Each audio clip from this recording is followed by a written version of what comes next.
I know a lot of you guys may not know who these two fighters are, but trust me, you are gonna want to stick around to hear this.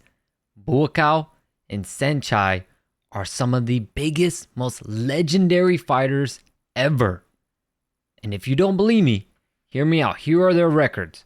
Buakaw holds a record of 240 wins to just 24 losses and 14 draws, while Saenchai holds a record of 327 wins to 49 losses and 2 draws. These guys are absolute legends in the Muay Thai and kickboxing world, in combat sports world in general. These guys are absolute legends, and they are going to be fighting each other, which is absolutely crazy. This is the battle of titans. They are going to be fighting each other, and I'm super excited for this because this isn't just going to be a regular Muay Thai fight. This isn't going to be a regular kickboxing fight.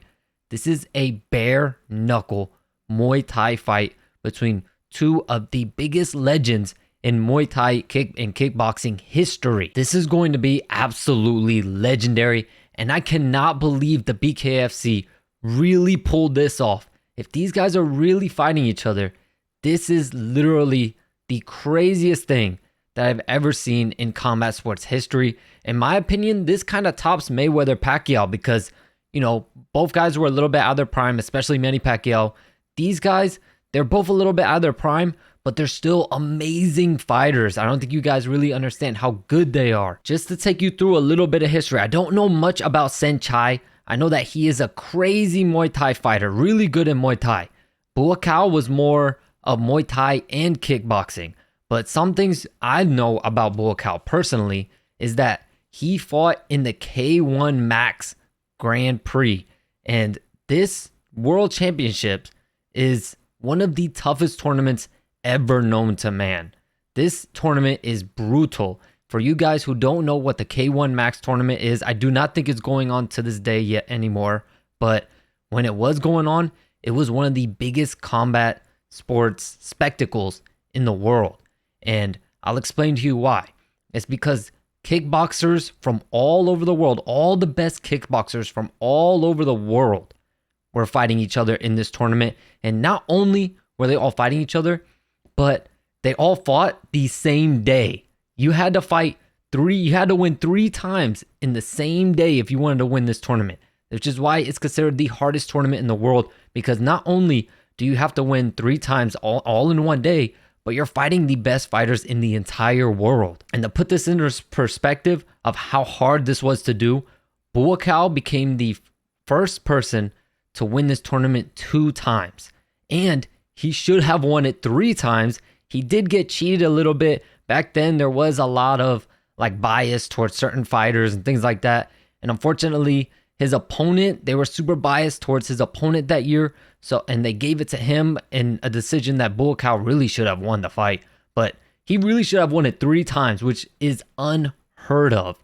Even winning it once is a crazy feat in and of itself. Could you even imagine fighting one of the best fighters in the world once and then having to go back to the locker room and start getting ready to fight another one? And then you win that one. Now you got to go back in the locker room and get ready to fight for a 3rd time in one freaking day, you guys. That is craziness. And it's crazy that he won it 2 times. That is just so amazing. And the crazy thing too is that in Buakaw's first appearance in the K1 Max World Championships, no one knew who the hell he was. He came in as a late replacement because someone had to pull out. No one knew who he was. He was extremely young, and he was the biggest underdog by far in this tournament. No one gave him even a chance in this tournament. And he went on to freaking win the whole thing. He went on to win it, which is absolutely crazy, especially for not only for being such an unknown fighter coming into this and being such a huge underdog, but being how young he was at the time too when he did it. It is just unheard of. Both of these guys are absolute legends, and I can't believe they're really doing this in a bare knuckle Muay Thai fight. I can't believe it. I do not expect to see that many punches. I know from Buakaw, his style of fighting, he likes to throw a lot of punches, but Saenchai, his style is more so kicks. But Buakaw can also kick really well. So I'm expecting these guys to kick the living shit out of each other. And man, it's going to be crazy to watch. This is like something that people dream of, this type of matchup. This just seems like something that isn't real. This is literally a battle of legends. I honestly don't even care how much the pay-per-view costs. They can take my money for this because I am not missing this one. And you guys already know I will be live for it. It's scheduled to go down November 4th. So mark your calendars because that is going to be one hell of a night. As always, thank y'all so much for rocking with me, and I'll catch you in the next video.